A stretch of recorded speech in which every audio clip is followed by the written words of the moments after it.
Salut à tous, c'est Jean-Mi. Aujourd'hui on parle de Vandal to Viking. Vandal to Viking est un jeu pour 1 à 6 joueurs, pour des durées de partie de 60 à 120 minutes à partir de 14 ans. C'est un jeu de John Manker. Le jeu est illustré par Madan Fadjal et est édité par Ion Game Design. Vandal to Viking est un jeu autonome, mais il est également la préquelle de Pax Viking. Inspiré des mécaniques de son aîné, il propose toutefois un système de jeu différent, et vous plonge dans la culture nordique, entre 550 et 880 de notre ère. L'objectif, bâtir l'héritage de votre famille génération après génération. Vous incarnez une famille issue des cultures nordiques, destinée à devenir l'une des grandes lignées de l'époque viking. Chaque tour représente une génération durant laquelle vous allez placer vos membres de la famille sur la carte afin d'accomplir des actions dans diverses régions. Vous développerez votre influence et votre héritage et élèverez certaines personnes de votre famille au rang de personnages illustres. Il faut planifier avec soin avant que les siècles ne s'écoulent. Le premier joueur à atteindre 2 exploits en or met fin à la partie et gagne automatiquement. Si aucun joueur n'y parvient avant la fin du nombre de tours, c'est celui qui accumule le plus de points qui gagne la partie. Le jeu propose également un mode solo solide permettant de s'immerger seul. De plus, l'état final d'une partie de Vandal to Viking permet d'enchaîner sur une partie de Pax Viking. Ainsi, les deux jeux peuvent s'emmêler pour créer une campagne historique. Allez, on va voir comment ça se passe. Et nous voilà avec le jeu. Donc là, ce que je vais faire, c'est que je vais vous parler des grandes mécaniques du jeu, vous faire une grosse présentation des règles, ensuite vous parler du monde solo, et en fin de vidéo, comme maintenant vous avez l'habitude, je vous donnerai mon avis sur le jeu. D'abord, un petit peu de contexte, vous savez que j'aime bien faire ça. Rome est tombée. La carte de l'Europe est en train d'être redessinée. Les populations et le pouvoir se déplacent vers de nouveaux lieux. C'est une période de changement et d'opportunité. C'est l'époque connue sous le nom de période d'émigration, et en Suède sous le nom de Vendel, approximativement entre 550 et 790 après Jésus-Christ. Elle tient son nom du village de Vendel, situé relativement près de Stockholm, où des tombes riches de la période ont été découvertes. L'ère Vendel fut une époque où la culture et les technologies qui ont conduit à l'ère viking se sont développées. Une période où les premières voies commerciales des vikings ont été initiées. Les expéditions ont commencé à explorer le commerce sur les voies fluviales. L'influence de la culture nordique se fait sentir dans toute l'Europe. C'est également à cette époque que les familles destinées à régner sur les Vikings ont commencé à accumuler du pouvoir. Prenez la tête d'une de ces familles et guidez-la à travers 250 ans d'histoire, dans une compétition pour devenir la plus influente lorsque l'ère viking commencera. Pour la mise en place, commencez par placer les différents plateaux. Le plateau marché, la carte et le plateau ascendance, les uns à côté des autres. Séparez les cartes Venture, ce sont les rondes, en 3 piles selon les régions. Ganvik, German-Océan et Riverland. Puis vous mélangez chaque pile, puis vous les placez face visible sur l'emplacement correspondant sur le plateau marché, en ne révélant que la carte du dessus. Ensuite, vous prenez ce gros paquet de cartes, qui s'appelle les cartes formidables, comme vous le voyez, et vous les mélangez pour former un deck face cachée sur le plateau marché. Tirez ensuite 9 cartes et placez-les de bas à droite, vers le haut à gauche, face visible, sur les 9 emplacements. Cela va constituer le marché. Placez le compteur de tours sur l'année 550. Placez les 18 achievements sur les emplacements correspondants de leur plateau. Vous le voyez, c'est en dessous, vous retrouvez l'illustration. Il y a des standees, je ne les ai pas mis pour une question de lisibilité. Mélangez les cartes mission en 4 piles, une pour chaque niveau de difficulté. Ensuite, chaque joueur choisit une couleur et prend les composants suivants. Les longships, un marqueur de foyer, 24 membres de famille, il y a 3 leaders, 3 voyantes, 3 colons, 5 guerriers, 5 marchands, 5 constructeurs de navires. Vous allez placer 2 de chacun des constructeurs de navires, guerriers et marchands, sur les emplacements octogonaux de l'arbre généalogique, dans n'importe quelle configuration, mais un seul par emplacement, comme vous le voyez ici par exemple. Chaque joueur prend également une carte aide de jeu. Placez également 2 pièces sur les icônes de votre arbre généalogique. Les pièces en or comme cela valent 5 fiers. Vous voyez, vous placez les membres de famille ici, vous les prenez pour les placer sur votre plateau. Et les longships vont à cet endroit-là.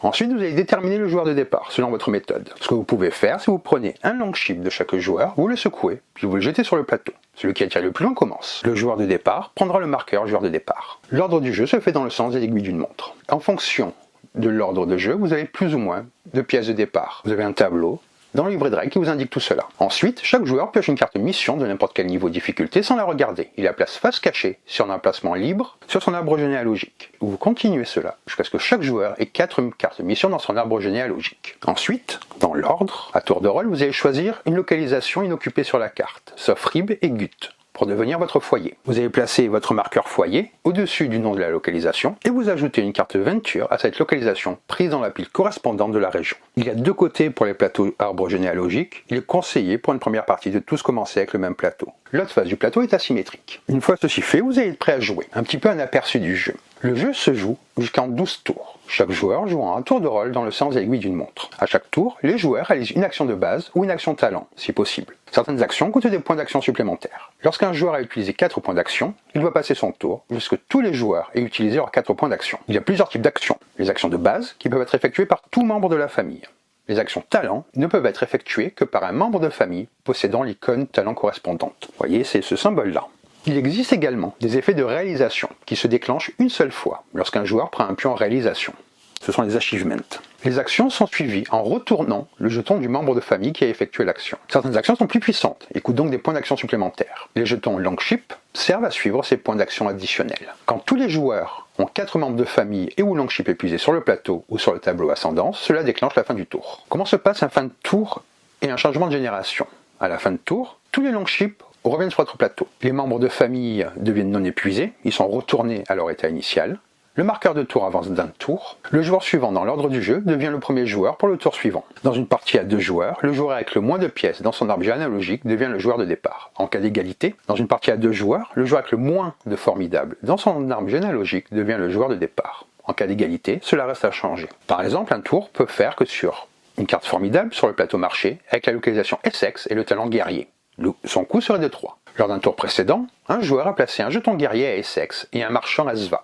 Sa localisation de départ est Sva. Il va effectuer l'action voyage avec un marchand vers Karel. Comme la maison est à Sva, dans la région de Granvik, et qu'il n'a pas de majorité dans les Riverlands, le voyage coûte 1 point d'action supplémentaire, marqué par l'ajout d'un Longship que vous dépensez à côté du marchand placé à Karel. Tous les joueurs réalisent une action. Tour 2, le joueur effectue l'action talent marchand avec son marchand à Sva, ce qui lui rapporte 3 pièces grâce à sa présence dans 3 régions. Tous les autres joueurs réalisent une seule action. Tour 3, on va dépenser un 4e point d'action à ce moment-là en effectuant l'action de base investir, payant le coût de 3 pour le guerrier formidable qui est à Essex. Il va placer la carte dans l'arbre généalogique et reprend une carte mission de son emplacement vers sa main. Ensuite, il déplace le jeton guerrier d'Essex vers l'icône guerrier sur le plateau d'ascendance. Puis il rafraîchit le marché. Le joueur passe, tous les autres joueurs réalisent une nouvelle action, une seule action. C'était pour vous donner une idée d'un flow de comment pouvait se passer le jeu. Ça aura plus de sens quand je vous expliquer un petit peu toutes les mécaniques. Le score final est calculé après le dernier tour, qui est déclenché de 2 manières. Lorsqu'un joueur a pris 2 achievements en or, ou que le marqueur atteint l'année 793. Le joueur avec le plus de points d'influence gagne. Les points d'influence sont attribués par les achievements récupérés, les cartes missions complétées, les différentes majorités, et la capacité des ventures qui rapportent des points. En cas d'égalité, c'est le joueur avec le plus de majorité parmi les joueurs à égalité qui l'emporte. Quelles sont donc les différentes actions que vous pouvez faire dans le jeu? Je vais d'abord vous parler des actions de base. Elles peuvent être effectuées par tout membre de famille non épuisé sur la carte. Effectuer une action épuise le membre de famille concerné. Les membres épuisés sont retournés sur leur côté gris, vous voyez, ils ont un autre côté comme ceci. Ils ne peuvent plus effectuer d'action jusqu'à ce qu'ils soient entre guillemets désépuisés. Il y a des concepts importants à savoir dans le jeu. L'action de voyage, de journey. Vous placez et vous épuisez un membre de votre famille sur n'importe quelle localisation dans n'importe quelle région. Certains placements nécessitent des points d'action supplémentaires représentés par les longships que vous avez à cet endroit-là. Le membre de famille peut être pris de n'importe où. Vous allez ajouter un Longship sur la localisation pour chaque condition suivante. Vous voyagez vers une localisation dans une région où vous n'avez pas de présence. La localisation est vide. Vous choisissez d'y ajouter la carte Venture au-dessus de la pile correspondante. Imaginons que vous êtes ici et que vous voulez voyager dans cette région-là. Vous n'avez pas encore de présence, donc vous allez ajouter un Longship. Quand vous y arrivez, c'est vide et vous voulez y placer une Venture. Vous ajoutez un autre Longship. Donc, 1 point d'action pour le voyage et 2 points d'action pour les 2 Longships que vous avez dépensés pour aller là où vous n'avez pas de présence et pour ajouter une carte. Cela vous coûtera 3 points d'action. Si vous voyagez dans une région où vous avez déjà une présence et vous souhaitez y ajouter une Venture, vous prenez la tuile Venture du dessus de la pile correspondante à la région, puis vous ajoutez un Longship avec le Venture. Un pour vous déplacer et le deuxième pour mettre la carte. Vous avez utilisé 2 de vos 4 points d'action. Qu'est-ce que donc que la présence? Il y a 3 régions, German Ocean, Granvik et Riverland. Si vous avez au moins une majorité dans une région, vous avez une présence dans cette région. Une majorité est une carte Venture placée sur la carte et est atteinte lorsque vous avez plus de membres de famille sur une Venture que tout autre joueur. Le marqueur de foyer que vous avez placé en début de partie compte comme un membre de famille sur sa Venture pour déterminer la majorité. Il compte toujours comme présence. Le marqueur de foyer ne peut pas être déplacé, retiré ou effectuer des actions. Des actions spéciales, par exemple, vous avez une action qui s'appelle activer. Vous épuisez un de vos membres de famille sur une Venture où vous avez la majorité pour activer la capacité de la carte. Certaines cartes ont des capacités persistantes qui se déclenchent après activation et vous donnent des avantages sur vos prochaines actions pendant ce tour. Après le prochain changement de génération, ces effets ne s'appliquent plus. Vous avez l'action d'investir. Vous achetez une carte formidable. Vous épuisez un de membres de votre famille sur une Venture où vous avez la majorité pour acheter une carte formidable du marché. Il y a des conditions à respecter. L'icône de la carte doit correspondre à l'icône talent du membre de famille épuisé. C'est-à-dire que pour cela, vous devez épuiser un marchand comme ceci. Et la localisation de la carte formidable doit correspondre à l'aventure et vous devez payer le coût. Lorsque vous rafraîchissez le marché, vous le faites en glissant les cartes sur le côté ou vers le bas pour créer un emplacement dans la rangée du haut. Puis vous placez une carte piochée face visible dans cet emplacement. La nouvelle carte doit être placée dans un des emplacements de la rangée du haut. Ensuite, vous allez placer la carte dans votre arbre généalogique. La première carte doit être placée dans un emplacement du bas. Toute carte suivante doit être placée dans un emplacement relié à une carte déjà posée selon les lignes de branches sur le fond. Comme vous le voyez, il y a des lignes. Il est interdit de remplacer une carte déjà placée. Vous gagnez tout composant présent sur l'ensemble de la carte. Nouveau membre, si c'est un nouveau membre de la famille, vous l'ajoutez à votre réserve. S'il y a la pièce dorée, vous prenez une pièce dorée ou 5, c'est l'équivalent. Si c'est une carte mission, vous la placez dans votre main et vous la gardez face cachée des autres joueurs. Accomplissez la mission avant la fin du jeu pour gagner plus de points d'influence. Vous pouvez déplacer un membre de famille épuisé vers le plateau ascendance. Il devient alors un ancêtre. Vous pouvez toujours le placer sur un emplacement central. Il y a 6 emplacements intérieurs qui correspondent aux différents talents. Vous devez avoir des ancêtres sur les 2 emplacements liés et avoir le plus d'ancêtres ou être à égalité dans l'emplacement correspondant au talent du nouvel ancêtre pour prendre un achievement de bronze. Vous avez du bronze, de l'argent et de l'or. Pour l'argent, vous devez avoir des ancêtres sur les 2 emplacements liés et avoir le plus d'ancêtres ou être à égalité dans l'emplacement correspondant au talent du nouvel ancêtre. Pour l'or, finalement, vous devez avoir des ancêtres sur les 3 emplacements liés. Vous voyez par exemple celui-là est lié à celui-là, à celui-là et à celui-là. Vous devez donc être sur les 3 emplacements liés, avoir le plus d'ancêtres ou être à égalité sur l'emplacement correspondant au talent du nouvel ancêtre. Si un pion est disponible, il vous accorde une action puissante unique que vous pouvez effectuer immédiatement. Il vous apporte également des points d'influence lors du score final. Il y a ce qu'on appelle également les actions de talent. Les actions de talent doivent être effectuées par un membre de famille non épuisé sur la carte possédant l'icône talent correspondante. Si l'effet implique une localisation, il affecte la localisation où se trouve le membre de la famille lors de l'action. Effectuer une action de talent épuise le membre de famille concerné. Un membre de famille épuisé est retourné de l'autre côté et ne peut plus effectuer d'action jusqu'à ce qu'il soit désépuisé. Avec le marchand, vous épuisez le marchand pour gagner une pièce par région où vous avez une présence. Puis vous choisissez entre piocher 3 cartes formidables, en choisir une pour remplacer une carte formidable dans la rangée du haut marché et mettre les 2 restantes face visible dans la défausse. Ou bien payer 2 pièces pour défausser une carte formidable du marché, rafraîchir le marché, la défausse est face visible. Vous avez également l'action de constructeur de navire. Vous épuisez le constructeur pour le déplacer vers n'importe quelle localisation en emmenant jusqu'à 2 membres de votre famille depuis la localisation de départ. Vous ajoutez un longship à la localisation de destination si elle se trouve dans une région où vous n'avez pas de présence. Vous ne pouvez pas ajouter de carte venture avec cette action-là, vous pouvez seulement le faire avec l'action voyage. L'action de guerrier. Vous épuisez le guerrier pour tuer un membre de famille d'un autre joueur présent sur la localisation. Vous tuez un plus 1 supplémentaire par autre guerrier non épuisé que vous possédez sur cette localisation. Les membres tués sont retournés dans la réserve du joueur ciblé, sauf s'ils sont épuisés. Alors ils sont déplacés vers la zone Falgnar sur le plateau ascendance, cette zone-là. L'action de colon avec le settler. Vous épuisez le colon pour placer un membre de famille non épuisé de votre choix sur la localisation où se trouve le colon. Un colon ne peut pas placer un membre de famille déjà épuisé, c'est-à-dire utilisé lors de ce tour, et optionnellement, vous pouvez défausser 2 cartes mission pour en piocher 2 et en garder une et défausser l'autre. Avec l'action de leader, vous épuisez le leader pour prendre une pièce d'un membre de famille présent sur la même localisation, et optionnellement, vous pouvez défausser l'aventure de la localisation et la remplacer par celle au-dessus du paquet de la pile qui correspond à la région. L'action de voyante, vous épuisez la voyante pour remplacer un membre de famille d'un autre joueur sur la localisation par un de vos membres de famille. Le talent doit correspondre à celui du membre remplacé. L'état épuisé non épuisé doit correspondre. Vous ajoutez un longship à la localisation, le membre de famille remplacé est retourné dans la réserve du joueur, sauf s'il est épuisé, et il va donc dans cette zone-là. Les effets des réalisations n'épuisent aucun membre de famille. Ils prennent effet une seule fois, immédiatement, lorsqu'un joueur prend un pion réalisation, et uniquement si ce joueur souhaite l'activer. Vous avez à la fin du livret de règles le rappel de ce que font tous les achievements, ils sont de plus en plus puissants, et vous jouez comme ceci, du coup, jusqu'à la fin de la partie. Et à la fin de la partie, vous allez marquer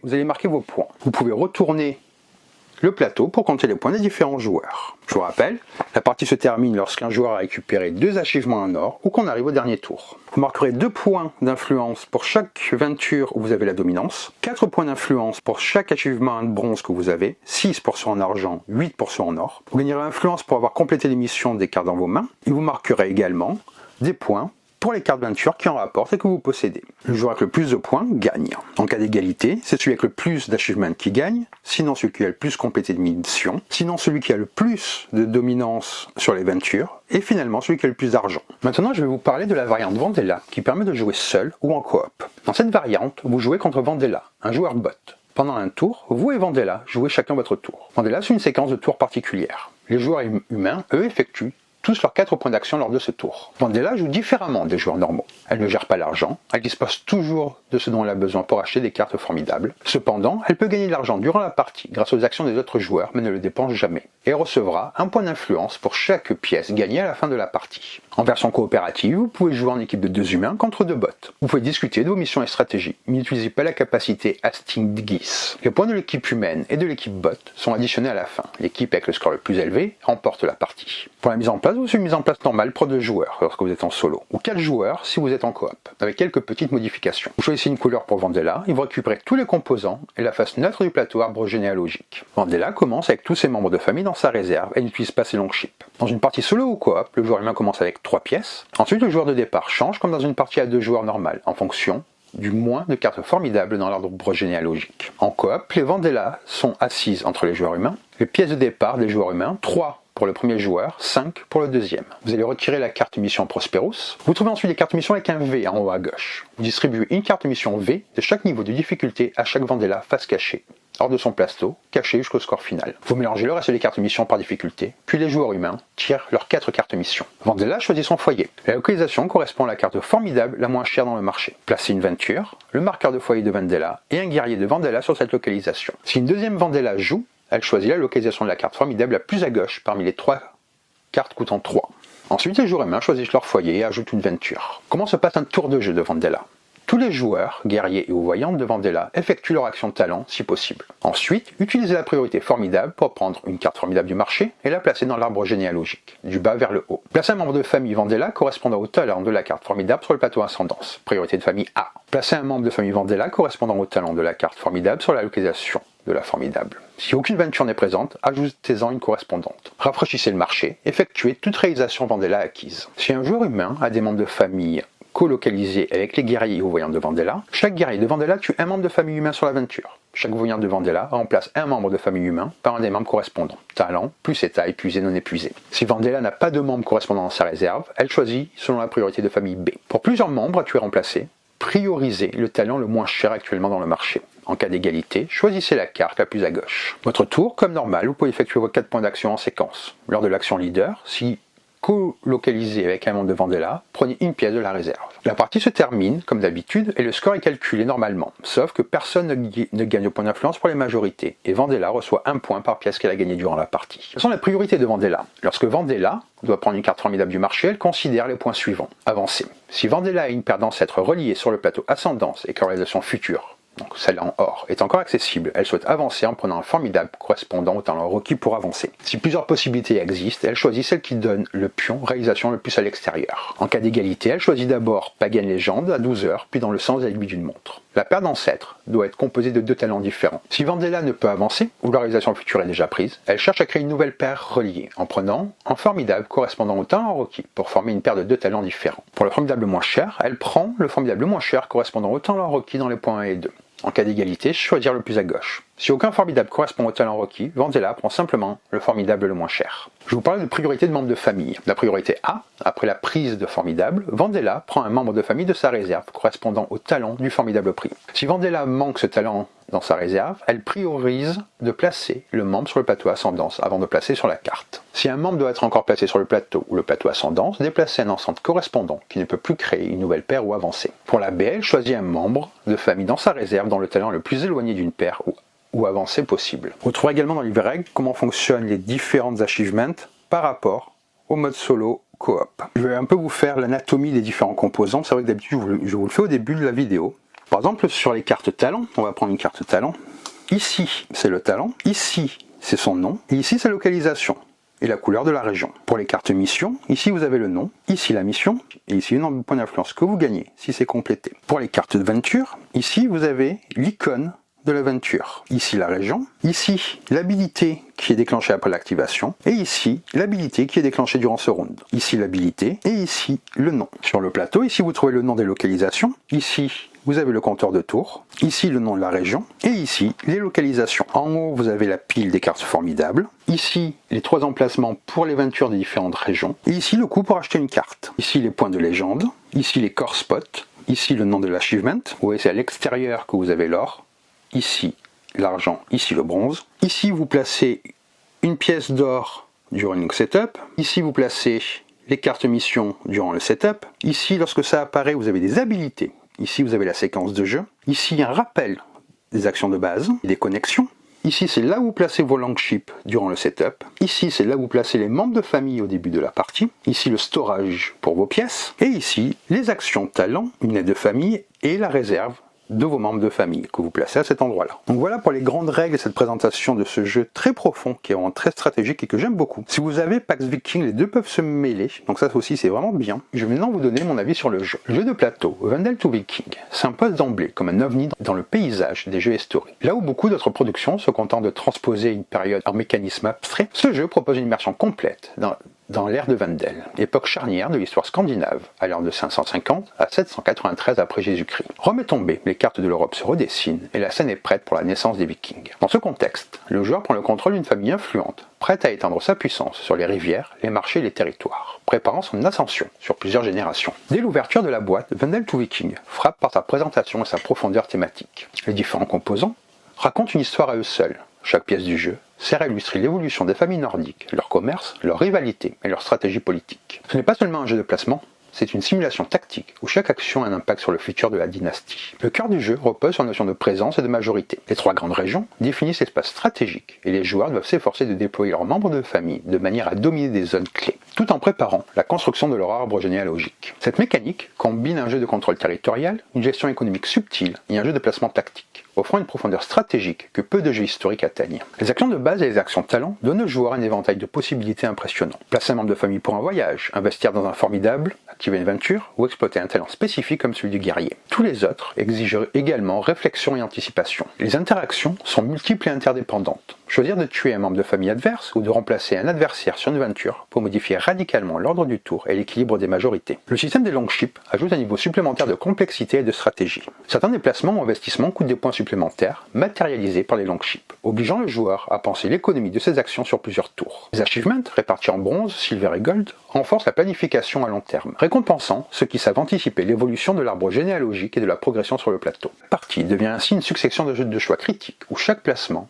ou achat pour ouvrir des opportunités pour le prochain tour, ou fermer une voie à l'adversaire. La tension est constante, mais la satisfaction devant une stratégie bien menée se concrétiser est réelle. L'introduction de Vendela, le bot, transforme radicalement l'expérience solo ou coopérative. Ce n'est pas un simple automate. Vendel suit des priorités précises pour ses formidables, ses membres de famille et ses aventures. Elle utilise des critères de priorité qui lui permettent de se comporter de manière crédible et compétitive. En solo, affronter Vendela est un véritable défi. Chaque action doit être pesée avec soin, car elle agit selon des règles logiques et exploitables, et peut surprendre par l'efficacité de ses choix. En mode coopératif, les joueurs humains doivent non seulement coordonner leurs actions, mais également anticiper celles de Vendela, rendant la partie plus stratégique et plus tendue. Chaque approche transforme le jeu en véritable exercice de planification intergénérationnelle, fidèle à l'esprit historique de l'ère de Vendel. Les agissements avancés et épiques de Vendela ajoutent encore de la profondeur. Elle peut placer ses family members sur des aventures occupées par des humains, défausser des aventures pour optimiser ses positions, transformer tous ses membres en guerriers pour éliminer ses adversaires. Ces effets créent une pression constante sur le joueur humain qui doit adapter sa stratégie sans cesse. Si la richesse mécanique est un atout, elle peut faire peur à certains. Le jeu impose un grand nombre de concepts. La courbe d'apprentissage est conséquente, et il est probable que les premières parties soient davantage des sessions d'apprentissage que de compétition pure. Pourtant, cette densité est également une force. Elle permet une immersion totale et une rejouabilité énorme. Chaque partie peut se dérouler différemment selon les choix stratégiques, les interactions entre joueurs et les opportunités offertes par le marché et les achievements.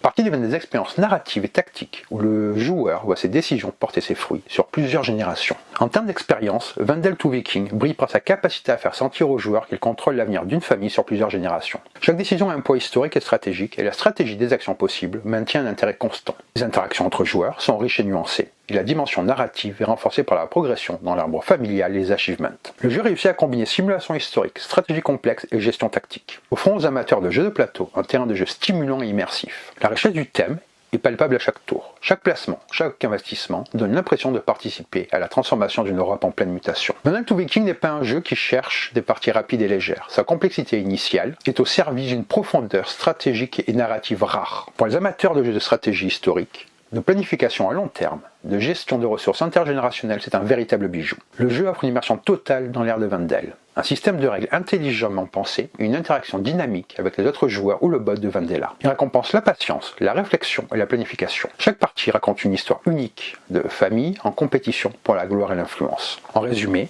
Vandal to Viking est un jeu ambitieux et gratifiant qui combine rigueur stratégique, richesse historique et immersion narrative. Un incontournable pour les stratèges prêts à naviguer sur les rivières, les marchés et les alliances complexes de la Scandinavie, au 6e jusqu'au 8e siècle. Donc voilà pour cette vidéo, j'espère que ça vous a plu, que ça vous a donné envie de découvrir le jeu. Moi j'aime beaucoup cet éditeur, c'est vraiment des jeux qui sont complexes mais vraiment on sait à quoi on joue et c'est vraiment très gratifiant. Les premières parties sont toujours un peu compliquées, mais si vous donnez le temps, vous êtes vraiment récompensé, c'est vraiment très agréable à jouer, c'est très bien ciselé comme jeu. Si cette vidéo vous a plu, n'hésitez pas à laisser un commentaire, à vous abonner à la chaîne si ce n'est pas encore fait. Vous pouvez également activer la cloche sur YouTube pour être tenu au courant des vidéos lorsqu'elles seront en ligne. N'hésitez pas à partager, commenter, ça me fait plaisir et ça m'aide beaucoup pour le référencement. Vous trouvez également sur la page principale de YouTube tous mes réseaux si vous décidez de me suivre. Ça me fait toujours plaisir, n'hésitez pas à venir me dire bonjour. Et sur ce, je vous dis bonne partie et bon jeu!